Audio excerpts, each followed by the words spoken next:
एक्सप्रेसवेवर भीषण अपघात, missing link बोगद्यात फॉर्च्युनरची टेम्पोला जोरदार धडक, एकाचा जागीच मृत्यू. मुंबई पुणे द्रुतगती मार्गावरील नव्याने सुरू झालेल्या मिसिंग लिंक बोगद्यात शुक्रवारी पहाटे भीषण अपघात झाला. भरधाव वेगाने मुंबईच्या दिशेने जाणाऱ्या फॉर्च्युनर कारने समोर आलेल्या आयशर मालवाहू टेम्पोला मागून जोरदार धडक दिली. या अपघातात कारमधील एका व्यक्तीचा जागीच मृत्यू झाला तर अन्य प्रवासी किरकोळ जखमी झाले आहेत. मृत व्यक्तीची ओळख तुषार भूमकर अशी आहे. फॉर्च्युनर मधील इतर 4 प्रवाशांना किरकोळ दुखापत झाली असून मालवाहू टेम्पोतील प्रवासीही किरकोळ जखमी झाल्याची माहिती मिळाली आहे.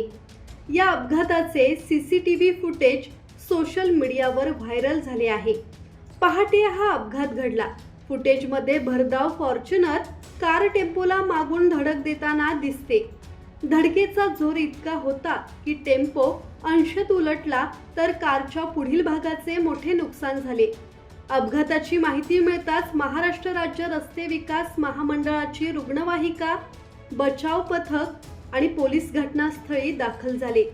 जखमींना तातडीने जवळच्या रुग्णालयात उपचारासाठी दाखल करण्यात आले. अपघातानंतर काही काळ मिसिंग लिंक बोगद्यातील वाहतूक विस्कळीत झाली होती. मात्र बचाव कार्य पूर्ण करून अपघातग्रस्त वाहने बाजूला करण्यात आल्यानंतर वाहतूक पुन्हा सुरळीत करण्यात आली. या भीषण अपघातानंतर मिसिंग लिंक बोगद्यातील अतिवेगाचा मुद्दा पुन्हा एकदा चर्चेत आला आहे.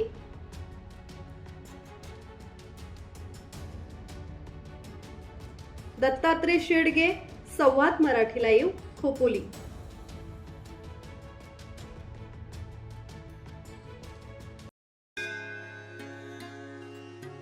श्री गणपती संस्थान महड, तालुका खालापूर, जिल्हा रायगड. श्री वरद विनायकाच्या भक्तांसाठी भक्त निवासाची सोय, स्वच्छता आणि 24 तास गरम पाणी. सीसीटीव्हीची नजर. आगाऊ नोंदणीसाठी संपर्क करा 02192 26 69 12 72 76 47 38 54.